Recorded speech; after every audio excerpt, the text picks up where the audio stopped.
여러분 안녕하십니까, 박상규입니다. 푸틴과 김정은이 평양에서 4시간가량 회담을 갖고 유사시 상호 자동 개입을 골자로 한 동맹 수준의 협정을 체결했습니다. 우리나라와 중국은 서울에서 만찬까지 함께한 외교 안보 차관급 대화를 갖고 러시아와 북한의 밀착을 견제했습니다.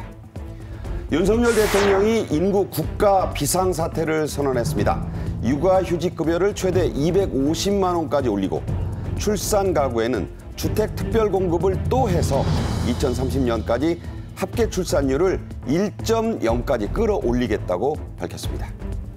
기상관측인의 가장 높은 6월 폭염 신기록들이 전국 곳곳에서 기록됐습니다. 왜 이렇게 덥고 언제까지 더울지 또 어떻게 대처해야 할지 전문가와 함께 알아보겠습니다. 먼저 정호김 전 국회의원, 신치영 연세대 객원교수와 함께 하겠습니다. 어서 오십시오. 안녕하세요. 네. 김정은은 19일 3시가 다 돼서야 지각 도착한 푸틴이 선물한 아우루스에 태워 금수산 초대소로 간 뒤에 몇 시간 쉬게 했습니다. 그리고 당정군 간부들과 함께 성대한 환영식을 열었는데요. 그 장면부터 보시겠습니다. 네, 북한의 공식 환영식이 열렸습니다. 이제 몇 시간 쉬고 나온 거예요. 푸틴 대통령이 고문정장을 입은 김정은 위원장이 안내하고 있고 지금 뒤로 백마 기병대의 도열이 있습니다. 최고 예우죠. 지금 김여정까지 나와서 환영하고 있습니다. 의장대 사열이 있었고요. 네. 우리 두 나라 사이 관계는 동맹 관계라는 새로운 높은 수준에 올라섰으며 이러하여 조선민주주의인민공화국과 러시아 연방의 공동利益에 부합되게 지역과 세계의 평화와 안전 환경을 굳게 수호하면서 강력한 국가를 건설하려는 두 나라 지도부의 원대한 구상과 인민들의 세계적 염원을 실현시킬 수 있는 법적 기틀을 마련되었습니다. 네, 푸틴 대통령이 당초 예정대로 18일 오후에 도착했으면 하려고 했던 80만 명을 동원하는 대대적인 가도 환영은 못했습니다. 하지만 김일성 광장의 공식 환영식도 꽤 요란했죠? 지금 푸틴이 북한을 방문했다라는 자체가 김정은에게는 엄청나게 면을 세워주는 것이고 또 국제사회에 특히 미국이라든지 중국에게 어깨를 펴고 보여줄 수 있는 상당히 그 중요한 계기가 됐다라는 점에서 아마 그 이상으로 할 수 있으면 하고 싶었을 것 같습니다. 네. 그럴 뿐만 아니라 지금 내용적으로 보면은 거의 군사 동맹에 준하는 그런 합의를 했다라는 자체가 지금 미국을 중심으로 해서 특히 우리나라도 그렇고 굉장히 긴장하게 만드는 요소이거든요. 네. 그런 차원에서 이 러시아와 북한의 정상회담을 우려 섞인 눈으로 보고 있는데요. 여기 보면은 뭐 그 김여정이라든지 최선희, 박정천이 도열하는 거는 말할 것도 없고요. 지금 그 아우루스를 푸틴이 선물을 하는데 한 대 더 했어요. 네, 교대로 운전하면서 그 러시아와 북한 간의 돈독한 관계를 전 세계 만방에 과시했다라는 점에서 아마 김정은은 자기가 큰 거 한 건을 해놨다라는 만족감에 지금 사로잡혀 있을 것 같습니다. 네. 아우루스는 추가로 한 대를 더 선물했습니다. 러시아 관영 따스통신이 평양의 환영 모습을 자세히 전했는데 평양 기온도 아주 높았습니다. 32도에서 33도 사이였다고요? 네, 그렇습니다. 타스통신이 이제 러시아 국영 매체니까 이 푸틴 대통령의 방북 모습을 라이브로 상세하게 보도를 했는데요. 무엇보다도 이 김일성 광장, 공식 환영 행사가 열린 김일성 광장이 세계 30대 광장이고 110만 명을 수용할 수 있다. 뭐 이런 점을 소개를 하면서 이 광장을 채운 북한 시민들이 얼마나 많은지, 얼마나 많은 인파가 나와서 환영을 하고 있는지 뭐 이런 모습을 분석을 했고요.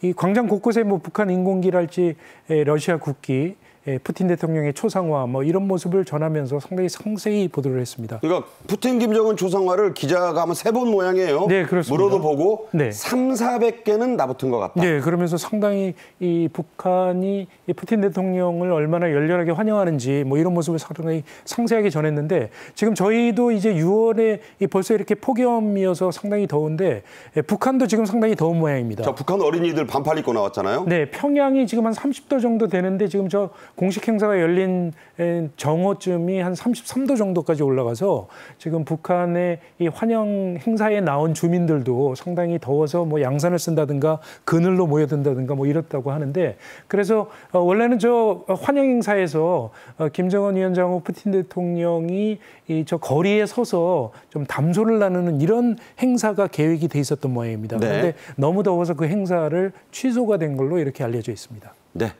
평양이나 서울이나 더운 하루였습니다. 푸틴과 김정은은 4시간에 걸친 약간 넘었다고 해요. 확대 단독 회담을 갖고 동맹 수준의 협정을 체결했습니다.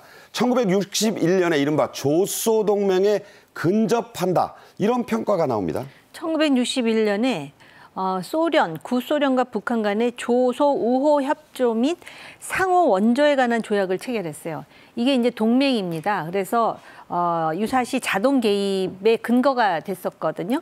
그러다가 냉전이 끝나고 푸틴 시절에 2000년에 블라디미르 푸틴과 김정일 간의 북러 공동선언이 채택되고 우호 설린 협조 조약이라는 걸 체결해요. 여기서 네. 자동 개입이 없어지거든요. 그러니까는 관계가 예전만 못하다는 것이었죠. 네, 네. 그런데 이번에 푸틴과 김정은 간의 포괄적 전략 동반자 협정을 체결을 해가지고 거의 그 동맹의 바로 밑단계라고 하나 자동 개입이 있는. 네. 그래서 기존의 어떤 그 양자 관계의 발전을 보면은 2~3단계를 그냥 건너뛴 네. 그러한 지금 그 외교적 쾌거죠. 북한 입장에서 본다면. 그렇군요. 그래서 지금 이런 상황에 대해서 다른 나라들이 굉장히 민감해하고 있는데 그게 왜 그러냐면 푸틴이 지금 우크라이나와 전쟁을 아직도 계속 중이고요. 네. 그다음에 북한 같은 경우는 핵 미사일뿐만 아니라 지금 동아시아 인도 태평양의 안전과 평화를 위협하는 제1인자가 바로 북한인데 그렇군요. 그 북한과 러시아가 손을 잡고 그 동맹에 가까운 저러한 그 관계 격상을 했다라는 것이 굉장히 우려스러울 수밖에 없습니다. 그러다 보니까 뭐 회담을 확대 단독 합해서 4시간이나 하고요. 그다음에 한 곳이 침략 당하면 상호 지원한다 이렇게 돼 있단 말이죠. 네. 그러니까 우크라이나에서 북한이 지금 뭐 로켓이라든지 포탄이라든지 외에도 더 지원할 근거를 만들었을 뿐만 아니라 네네. 저 틀 속에서 과연 러시아가 북한에 대해서 ICBM이라든지 또는 정찰 비행기라든지 아니면은 그 뭐 위성 기술. 핵 잠수함이라든지 관련해 갖고 얼마만큼 지원할지에 대해서 뭐 상당히 민감한 얘기를 나눴다고 하니까 이거를 지금 우리가 예의주시해야 될 상황입니다. 네. 푸틴 러시아 대통령은 서명 후에 획기적 협정이다. 새로운 수준이다. 이런 표현을 쓴 것으로 보도됐어요. 자, 미국과 유엔 안보리 얘기도 나왔죠? 네, 미국과 유엔 안보리에서 그동안에 북한 핵이라든지 또는 탄도미사일과 관련해 갖고 여러 제재를 지금 추진하고 있는 상황에서 러시아는 이제 유엔의 장을 통해서 북한 문제가 나오면은 거부권을 행사할 준비가 이미 되어 있는 데다가 그런 제재를 회피하면서 뭔가를 지원할 수 있는 근거를 스스로 만들고 있고 또 러시아가 만약에 그 제재라는 레짐을 위반한다 그래서 국제사회가 과연 그런 러시아에 압력을 가할 수 있는 기제가 있는가? 아하. 여러 가지를 생각할 때 지금 이게 상당히 문제인데 이미 뭐라고 얘기를 하냐면은 북한과 군사기술 협력 진전시키는 것 배제하지 않겠다. 네. 그다음에 미국 주도의 유엔 안보리 대북 제재도 개정돼야 한다. 그러니까 유엔 안보리 제재가 미국 주도로 하고 있기 때문에 이거 개정돼야 된다라고 아주 노골적으로 지금 표현을 한다라는 것이거든요. 이런 점에서 아마 김정은은 지금 상당히 속으로 표정 관리를 하고 있지 않을까 이런 생각이 들고 한미일 군사 훈련과 관련해 가지고도 이게 지역 안보를 위협한다. 네. 지금 이런 선언을 하고 있거든요. 네. 그러니까 향후의 안보 상황이 상당히 그 뭐랄까 불안정할 요소를 만들었다라는 점에서 지금 주목합니다. 네, 좀 걱정스럽습니다. 푸틴의 이런 발언에 김정은도 적극적으로 화답을 했죠? 네, 그렇습니다. 방금 말씀하신 대로 김정은의 입장에서는 지금 고립된 해외 관계에서 지금 상당한 우군을 얻은 이런 상황이기 때문에 굉장히 온갖 미사 여구를 동원을 해서 푸틴 대통령과 러시아를 지원하는 그럴 수밖에 없는 상황이죠. 그래서 이날 만남에서도 정상회담에서 얘기하기를 북한은 러시아의 모든 정책을 무조건 지지하겠다. 저렇게 얘기하기 쉽지 않은데. 굉장히 강한 어조로 얘기를 했습니다. 그래서 우크라이나 침공에 대해서도 세계의 전략적 균형을 유지하는 데 있어서 러시아의 역할이 굉장히 중요하고 높게 평가한다라고 하면서 우크라이나 전쟁을 벌이고 있는 러시아를 전폭적으로 지지를 했습니다. 저렇게 얘기했어요. 조로 관계는 지금이 최고조기, 최전성기다. 그렇죠. 화양연화란 얘기예요. 그렇죠. 러시아 입장에서도 사실은 이 푸틴의 입장에서도 우크라이나 전쟁 때문에 국제적으로 좀 고립된 관계를 맞이하고 있는 어려운 상황이어서 북한의 이런 지원이 상당히 반가울 수밖에 없는 그런 상황이죠. 초청도 했어요, 푸틴이. 네, 그렇습니다. 근데 이제 한 가지 조금 짚고 넘어갈 만한 거는 이제 이번에 러시아하고 북한이 맺은 관계가 포괄적 전략 동반자 협정이라는 것이 러시아가 대외 관계를 맺을 때 있어서 가장 강력한 우방과는 이 동맹 관계를 맺고 그렇죠. 있기 때문에 그거보다는 한 단계 떨어지는 관계이긴 하지만 약간 B급이죠? 그렇죠. 약간 B급이긴 하지만 어쨌든 이번에 두 사람이 이 동원하는 이런 언어들을 구사하는 걸 보면 상당히 깊숙한 그런 관계를 발전하고 있다. 이렇게 해석할 수 있을 것 같습니다. 네, 국제정치학 박사인 정옥임 전 의원 말씀대로 김정은으로서는 아주 기쁜 회담이 됐습니다. 그러면서도 러시아 측 아무래도 서방과 미국 또 우리나라와의 관계도 생각하지 않을 수 없었는지 애써 그 선을 긋는 듯한 발언도 했어요.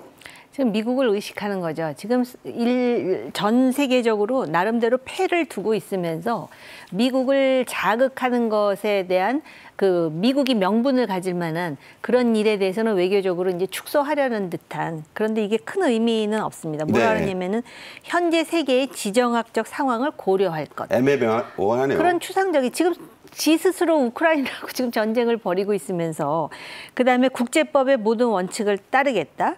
그다음에 특정국을 겨냥하거나 도발을 하지 않겠다 이렇게 얘기를 하는데 이거는 정말 그 립 서비스 같은 얘기입니다. 립 서비스다. 근데 지금 러시아가 바로 그 동맹 관계를 맺고 있는 나라가 아마 벨라루스하고 아르메니아일 거예요. 그리고 지금 북한과 같은 넘버 2 관계를 지금 맺는 나라가 4나라가 있습니다. 예, 베트남이라든지 이집트, 몽고, 남아공이거든요. 근데 자세히 보시면요. 이집트는 중동에서 이집트와 그런 관계를 맺음으로써 누구를 견제하느냐? 미국을 견제하는 거예요. 몽골은 아마 중국을 의식하는 거겠죠. 그다음에 남아공은 또 아프리카 대륙의 중요한 나라잖아요. 베트남은 미국의 아태 지역에 있어서 베트남이라는 그 나라가 가지는 지정학적인 요소, 그리고 베트남과 중국 사이도 별로 안 좋거든요. 왜냐하면 붙어있기 때문에. 그래서 지금 그런 관계를 생각하면서 네 나라 플러스 북한과 소위 전략 동반자 관계를 맺고 있다는 것을 우리가 알 수가 있거든요. 이렇게 보면 러시아가 아무리 지금 뭐 조심스러운 말투를 한다 그래도 어떻게 보면은 미국을 견제하면서 러시아의 지평을 열어가겠다. 근데 저거를 좋다 나쁘다 말할 수가 없어요. 그게 국제관계고 우리도 힘만 있으면 느려가는 게 맞거든요. 그렇군요. 북한 관영 매체들도 푸틴의 방북을 그야말로 대서특필, 대대적으로 보도했습니다. 푸틴이 사전에 기고했다는 노동신문 글에 아주 장문의 글에 이런 얘기가 나옵니다. 1945년 6년에 일본 관동군 얘기를 했어요. 네, 그렇습니다. 노동신문이 이제 노동당의 기관지이기 때문에 북한 주민들이 가장 많이 보는 신문이죠. 방북에 앞서서 푸틴 대통령이 직접 기고를 해서 이런 얘기를 했습니다. 1945년 9월에 소련 군인들이 조선 애국자들과 함께 어깨를 나란히 하고 관동군을 소멸을 시켜서 식민주의자들로부터 조선반도를 해방했고, 그리고 조선인민 앞에 자주적이고 독립적인 발전의 길을 열어놓았다. 약간 과장이고 자화자찬이죠. 그렇죠. 사실은 이 뭐 역사적인 측면에서 볼 때 관동군은 여러분 아시다시피 이제 일본 제국이 중국 만주 지역에 세운 그 괴뢰국 만주국에 주둔했던 그런 일본 군인인데 사실 이 6.25 전쟁이 일어난 그런 계기를 보면 소련이 2차 세계대전 때 사용을 했던 그런 무기들, 좀 낡은 무기들을 북한에 지원을 하면서 김일성을 사주를 해서 남침을 했고 남침을 일으켜서 한반도가 거의 뭐 초토화되지 않았습니까? 그런데 그리고 지금 현재를 보면 이제 북한은 세계에서 가장 가난한 나라 중에 한 나라이고 이런 상황에서 소련이 북한을 자주적이고 독립적으로 발전을 시켰다라고 얘기하는 것도 자화자찬이고 침소봉대라고 할 수 있겠죠. 네. 이런 군사적 협력 못지않게 푸틴이 이번에 평양에 데리고 간 러시아 수행원들의 면면이 주목을 받고 있어요. 네, 그렇습니다. 북한의 경우에 배석자가 6명이 배석을 했고요. 주로 이제 외교 분야나 국방 분야를 담당하고 있는 뭐 최선희랄지 박정천 등이 배석을 했습니다. 그런데 러시아 측 배석자가 13명이었습니다. 많아요. 그러니까 군사 분야, 외교 분야뿐만 아니라 경제 분야의 여러 분야를 담당하는 그런 총책들이 전부 참석을 했는데요. 에너지도 있고 우주도 있습니다. 그렇습니다. 우주공사 사장이 참석을 했거든요. 연방우주공사. 예, 그렇습니다. 북한이 이제 인공위성 개발을 하는 데 있어서 러시아가 지금 지원을 해줄 수 있다. 이렇게 공개적으로 얘기하고 있는 상황이어서. 교통보건장관도 갔네요. 예, 그렇죠. 교통장관 같은 경우에 철도공사 사장하고 교통장관 같은 경우에는 지금 이제 러시아가 북한을 관광하는 관광객들이 많이 늘고 있는 상황이어서 그런 이제 철도 노선이랄지 여객이랄지 이런 분야에서 좀 협력을 좀 강화할 것으로 예상이 되고 있고 에너지를 담당하는 부총리가 참석한 것도 상당히 좀 의미가 있게 좀 들여다봐야 될 것이요. 왜 갔을까요? 지금 국제적으로 북한이 제재를 받고 있어서 석유 제품을 함부로 수입을 하지 못하거든요. 그렇죠. 근데 그런 국제 제재 기준을 넘어서서 러시아가 여러 가지 다양한 석유 제품을 수출을 하고 있다는 이런 의혹을 받고 있거든요. 그러니까 아마 북한의 입장에서는 러시아가 가지고 있는 그런 에너지 관련 제품을 다양하게 수입해 올 수 있는 그런 길을 좀 더 확대하고 싶어 할 것이고요. 그런 측면에 얘기가 오고 가지 않았겠느냐 이런 분석도 나오고 있습니다. 네. 자, 푸틴과 김정은은 앞서 말씀드린 대로 32, 3도를 오간 무더위 속에서도 산책 대화를 했고 차담을 나눴습니다. 자, 왜 그랬다고 보세요? 이거는 저 기자들이 찍어서 전 세계로 내보낼 거잖아요. 그러니까 반드시 하면 좋죠. 왜냐하면은 김정은이 푸틴과 산책을 했다. 김정은이 트럼프와 어디를 걸었다. 또 김정은과 시진핑. 그다음에 문재인 대통령과도 도보다리를 건너지 않았습니까? 일단 그런 연출을 함으로써 저기 무척 더웠다고 지금 따스통신 기자가. 네. 더위가 문제가 아니고요. 저렇게 두 사람이 이제 소위 저걸 투샷이라 그러나요? 네. 저렇게 하게 되면은 마치도 그 푸틴급의 나는 정상이야라는 거를 보여주는 측면이 있고요. 그 다음에 이제 저렇게 사적으로 걸으면서 얘기를 하지 않습니까?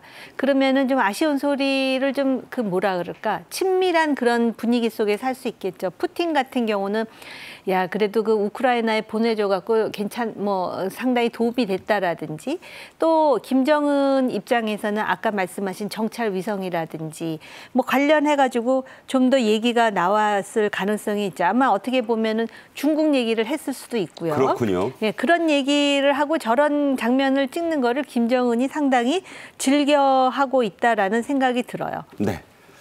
보여주기식일 수도 있고 무슨 얘기했는지 궁금하지 세계 언론아 이렇게 한 측면도 있다는 얘기입니다. 러시아와 북한 정상이 이렇게 평양에서 밀착하기 하루 전에 서울에서는 9년 만에 재개된 한중 고위급 외교안보 대화, 이른바 2+2 대화가 열렸습니다. 그 모습 함께 보시죠. 한중 양국 외교부와 국방부는 오늘 서울 외교부 청사에서 한중 외교안보 대화를 개최하고 양국 양자 관계와 한반도 문제, 지역 및 국제 정세 등에 대한 의견을 교환합니다.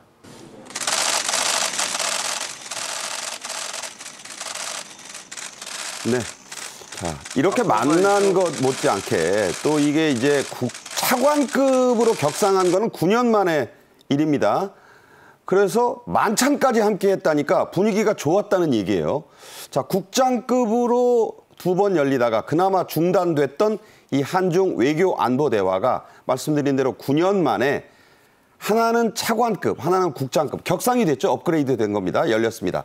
지난달 서울에서 열린 한중 양자정상회담의 합의에 따른 것이죠? 네, 그렇습니다. 지난달 26일에 이제 서울에서 한일중 정상회의가 열렸었는데 그때 윤석열 대통령이 리창 중국 국무원 총리하고 같이 양자회담을 열어서 합의한 사안이었죠. 그래서 2+2 협의체가 말씀하신 대로 원래 우리와 중국이 국장급으로 갔던 회의였었는데 2013년하고 15년에 두 차례가 열렸었습니다. 그런데 이제 이번에 외교부 차관급이 수석 회담 양측에서 한 명씩 나오고 국방부에서 국장급이 나오고 해서 외교, 국방 2명씩 참석을 하는 있는 회의로 열리게 됐고요. 그래서 아마 어제 회의에서도 이 한국과 중국 관계에 다양한 현안이 논의가 된 것으로 이렇게 알려지고 있고 아무래도 당연히 시기적으로 푸틴 대통령의 방북 문제도 이 자리에서 좀 논의가 됐던 걸로 이렇게 알려져 있습니다. 네, 아무래도 평양에서 러북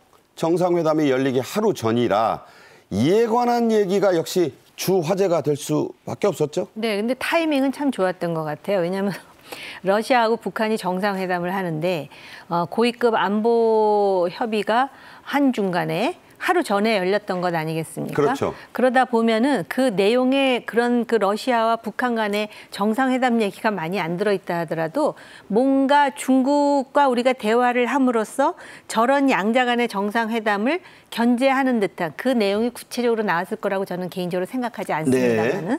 그런 모습을 보여줬다라는 점에서 타이밍이 좋았고요. 그다음에 얼마 전에 한중일 정상회담이 있지 않았었습니까? 이제 앞으로 이러한 그 접촉을 통해서 윤석열 대통령과 시진핑 주석 간의 정상회담이 결실을 맺어야 될 것 같습니다. 네. 그런데다가 많은 그 소위 우리나라의 좌파 진영의 학자들이 무슨 얘기를 하냐면 북한과 러시아와 중국 간의 삼각구도가 상당히 그 한미일 간의 그런 삼각구도와 이렇게 대립각을 세우면서 굉장히 그 위험한 삼각형이 될 것이다 그랬는데 실제로 중국은 러시아와 북한 간의 지나친 그런 교류에 대해서 우려하고 있습니다. 왜냐하면 북한에 대해서 나름대로 북한이 중국을 의존하게 만드는 구도를 선호하지 북한이 러시아와 지나치게 밀착해서 중국이 별로 필요 없는 상황이 되면 지렛대가 없어지는 거 아니겠습니까? 그렇군요. 그래서 그런 차원에서 한국이 이 중국과의 외교를 어떻게 잘 활용하느냐 그거는 한국의 능력에 달려 있는 것입니다. 네. 러북 정상회담에 대한 중국 외교부의 입장도 베이징에서 나왔습니다. 네. 그래가지고 지금 그 러북 정상적 교류와 협력의 필요성이 있다. 아주 점잖게 나오지 않습니까? 그러니까 러시아와 북한 간의 이런 정상회담과 군사 동맹으로의 어떤 그 관계가 격상되는 것에 대해서 중국은 조금 조심스럽다. 이런 말은 1도 안 나왔다라는 그러니까 것이죠. 저렇게 두 주권국의 양자 일정이다. 그럼에도 불구하고 중국은 상당히 신경이 쓰일 겁니다. 과거에 박근혜 전 대통령이 소위 전승기념일에 중국의 천안문 막루에 섰죠. 푸틴과 시진핑과 박근혜 대통령이 셋이서 나란히 섰던 선글라스 끼고 그런 장면이 있었습니다. 네. 근데 그거에 대해서 우리 외교부는 말할 것도 없고 미국 국무부의 실무진에서 굉장히 불만 섞인 그러한 그 시그널을 보냈습니다마는 미국의 당시 아마 오바마 대통령이었던 네. 것으로 기억하는데 한국의 그런 입장을 충분히 이해한다로 나왔거든요. 네, 그렇죠. 그러니까 속으로 부글부글 끓어도 겉으로는 그렇게 얘기하는 게 외교지만 아무튼 그 러북 정상회담에 대해서 중국 외교부가 양자 일정이라고 얘기했잖아요. 그렇죠. 일정이니까 하는데 오버하지 말라 이런 의미가 있다라고 우리가 해석해도 큰 무리는 없을 것 같습니다. 네, 행간을 읽어주셨습니다. 중국의 관영 매체들은 한중 차관급 외교안보 대화에 대해서 호평을 내놨습니다. 환구시보는 두보의 명시까지 인용을 했네요. 네, 그렇습니다. 환구시보에 실린 이 칼럼에서 당나라 시인 두보의 춘야 이후의 첫 구절을 인용을 했는데요. 그러니까 좋은 비는 때를 알고 내리니 초목이 쌍트는 봄날에 찾아온다. 이렇게 평가를 했습니다. 호우 시절이라고 정우성 주연 영화도 있었어요. 그렇습니다. 그러니까 이 한중 외교안보 대회에 대해서 얼마나 큰 의미를 두고 있는지 알 수 있을 것 같고요. 이 칼럼에서 이런 얘기들을 상당히 구체적으로 쓰고 있는데 양국이 이제 의리 관계를 중요시 여겨서 앞으로 여러 가지 속박되지 않는 그런 관계를 발전시켜 나갔으면 좋겠다. 뭐 이렇게 평가를 했는데 아무래도 지금 중국의 입장에서는 러시아나 북한이 관계를 개선을 하고 있지만 지금 미국의 우방인 한국과 일본과의 관계를 개선을 해서 좀 미국과의 갈등을 좀 풀어나가야 될 이런 상황이기 때문에 앞으로도 계속 한국과의 그런 관계를 개선하는 데 좀 더 신경을 쓰지 않을까 이렇게 전망이 되고 있습니다. 네, 지금 푸틴 대통령은 베트남으로 가서 1박 2일 일정을 소화하고 있습니다. 자, 다음 주제로 가죠. 윤석열 대통령이 인구 국가 비상사태를 선언했습니다. 정부는 2030년까지 합계 출생률이라고도 하죠. 1.0대로 끌어올리기 위해 특단의 조치들과 지원 정책들을 대거 내놨습니다. 먼저 영상으로 보겠습니다.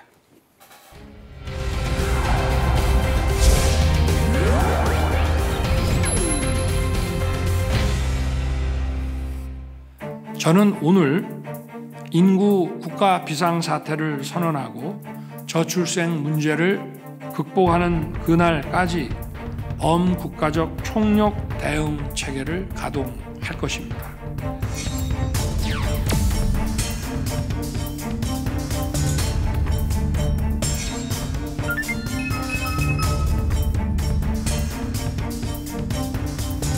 압박을 좀 주면서 이제 가서 이제 또 뭐 인수인계도 다시 받아야 되고 하니까 좀 걱정한 부분도 많고 다들 뭐 그래도 육아휴직 쓰는 걸 많이 좀 꺼려하는 것 같더라고요.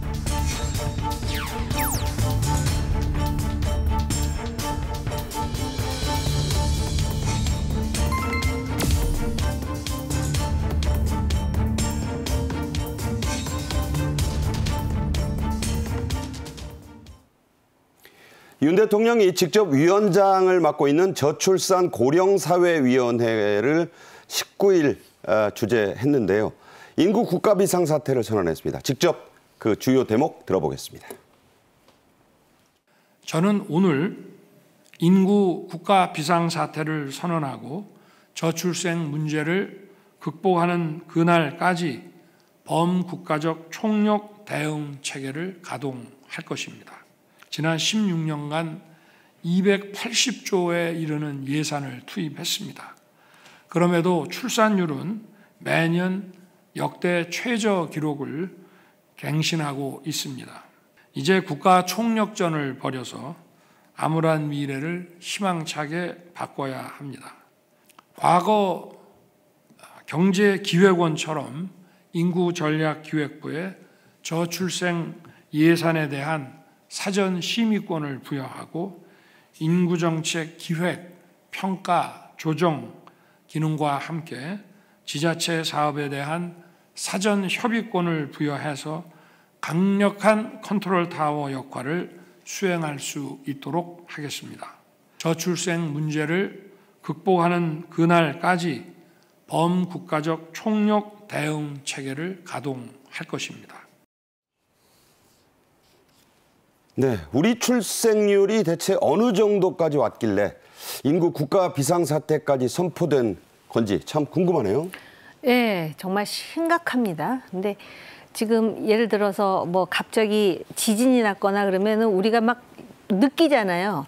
그런데 인구가 줄어드는데 실제로 우리가 아무것도 못 느끼고 있는 게 더 심각한 게 아닌가 이런 생각이 드는데 100년 뒤에 우리나라 인구가 2천만 명선이 붕괴가 된다는 거예요.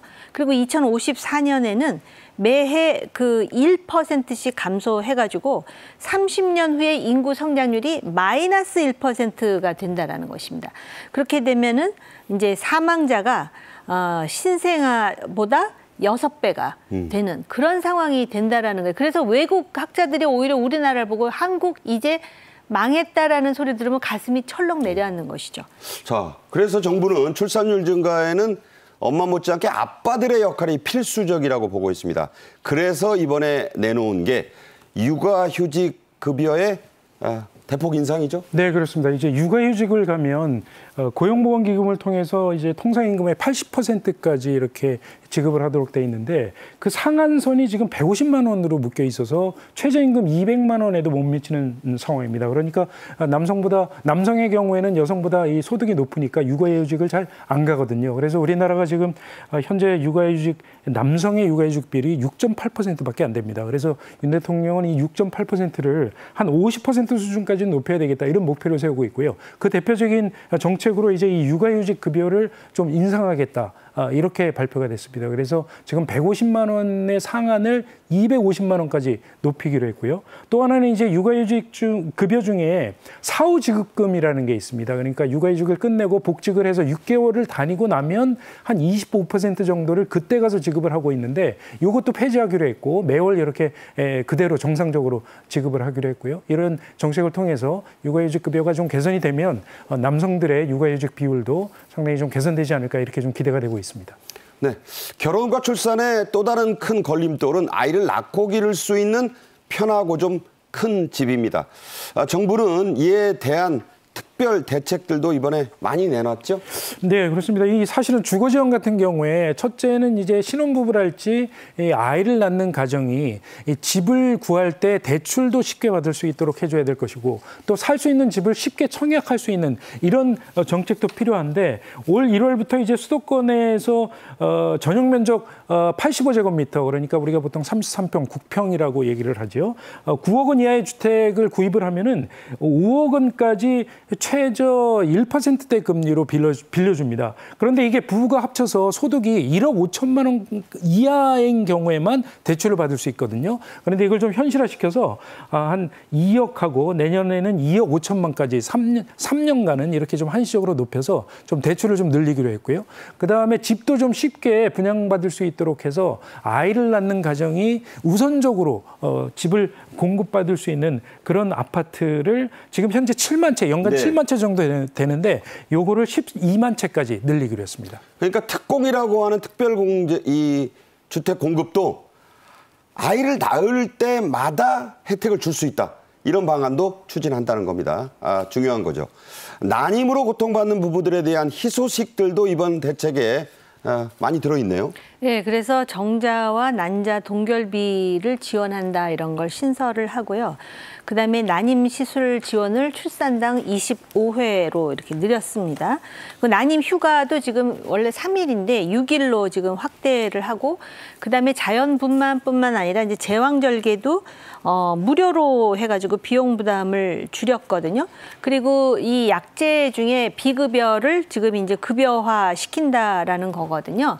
제가 지금 조금 전에 그 말씀하신 것과 합해가지고선 전체적으로 얼마나 지금 정부에서 위기감을 느끼고 지금 대책 마련에 고심하고 있는지가 저는 막 느껴지거든요. 네. 그런데 말입니다. 뭐 아빠들의 출산 휴가, 신혼부부로 주택 매입 전세제금 얘기를 하는데요.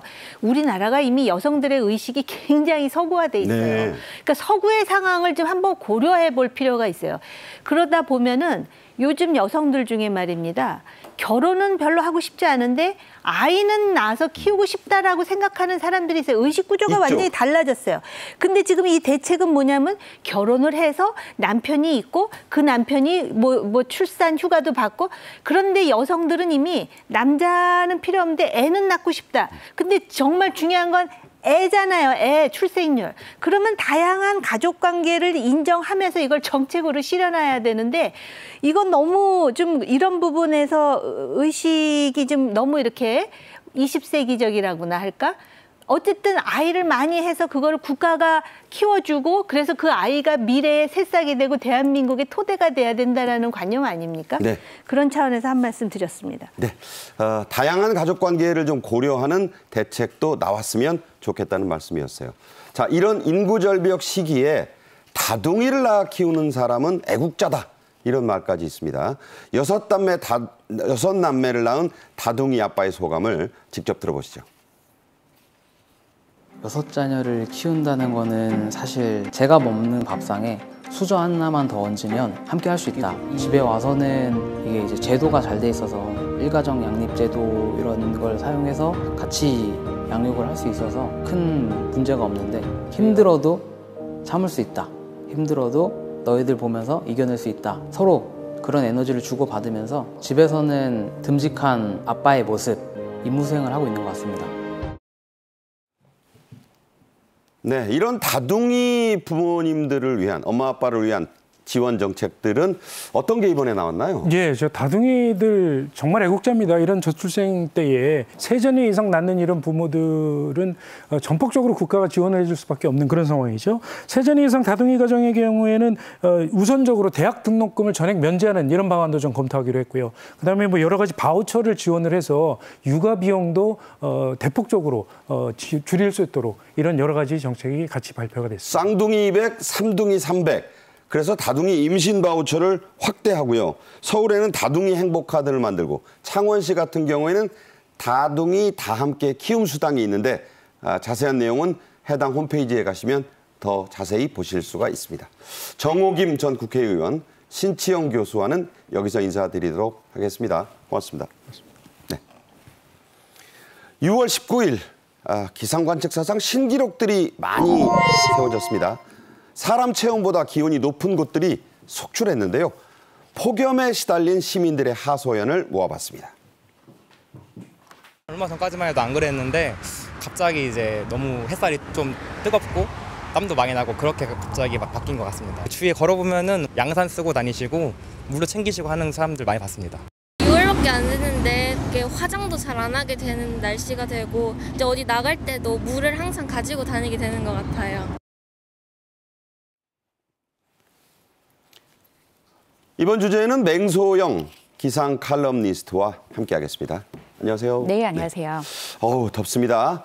오늘도 덥습니다. 서울은 35도를 훌쩍 넘었고 36도에서 심지어 37도까지 올라간 지역들이 속출했습니다. 이 정도면 기상 이변 아닌가요? 너무 이변이라는 말을 쓰면 그 다음에 찾아올 폭염에는 어떤 단어를 과연 붙여야 될까 이례적이기는 합니다. 지금 서울의 경우에는 6월 19일 어제였죠. 어제 폭염특보가 처음으로 발령이 됐습니다. 그러니까 지난해에 비해서는 한 열흘 정도 가까이 빠른 건데요. 일단은 이제 이맘때 폭염특보가 내려지느냐 안 내려지느냐는 과거하고 비교를 좀 많이 합니다. 하지만 과거하고 올해 찾아온 더위는 조금은 다릅니다. 그러니까 과거에는 폭염특보의 기준 자체를 그냥 바깥이 얼마나 뜨거우냐에 따라서 기준을 매겼거든요. 그랬죠. 그래서 그냥 최고 기온이 33도만 넘는 상태가 이틀 이상이 지속이 되면은 폭염주의보를 내렸기 때문에 5월에도 폭염특보가 내려졌었습니다. 그러면 이제 지금 얘기할 때 아니 옛날에는 5월에도 뜨거워졌던 적도 있으니까 올해는 그렇게 덥지 않은 거 아니냐라고 하지만 지금은 뭐냐면 사람을 기준으로 합니다. 사람. 더위와 습도를 고려해서 사람이 느끼는 더위가 33도인데 보통 한 습도가 50%에서 60% 정도라고 하면은 사람이 느끼는 더위와 바깥 더위가 크게 차이가 안 납니다. 그런데 지금 같은 경우에는 사람이 느끼는 더위하고 바깥 더위가 차이가 날 정도의 더위가 지금 이맘때는 나타나지는 않거든요. 네. 그런데 사람이 느끼는 더위까지 끌어올릴 정도로 일단 불더위가 이어지는 것을 보고도 올해 더위는 만만치가 않은 건데요. 오늘 오전 10시를 기해서 주의보가 경보 단계로 항상계 격단계가 격상이 됐는데 그렇군요. 그게 경기도 지역이고 지금 전남과 경남 지역은 폭염특보가 수일째 이뤄졌던 폭염특보는 잠시 해제가 됐습니다. 왜냐하면 다행이네요. 제주도에 장마가 시작이 됐기 때문에 비는 안 내리지만 날씨가 흐려서 하지만 오락가락하는 와중에서 이런 더운 날씨는 앞으로 더 지속이 될 겁니다. 네, 제주 장마 마냥 이 반길만은 아닙니다. 이게 어떻게 될지 몰라요. 우리나라만 이런 게 아닙니다. 북반구의 상당수 지역 무려 40도가 넘고 50도를 넘나들어요. 그렇죠. 인도 같은 경우에는 50도 안팎의 더위가 이어지고 있고 지금 그리스 남부 같은 경우에는 43도. 그러니까 기존에 나타나지 않는 그런 더위가 나타나면서 지금 이들 지역에서는 9일간 관광객이 6명이 실종이 되거나 사망한 그런 사고가 발생하고 있는데요. 지금 한참 이 북반구 지역은 이제 6월부터 우리나라도 이제 내일이면은 하지입니다. 절기상. 하지라고 하는 거는 해가 가장 짧을 때에 비해서 한 2~3배 정도 낮의 길이가 길어집니다.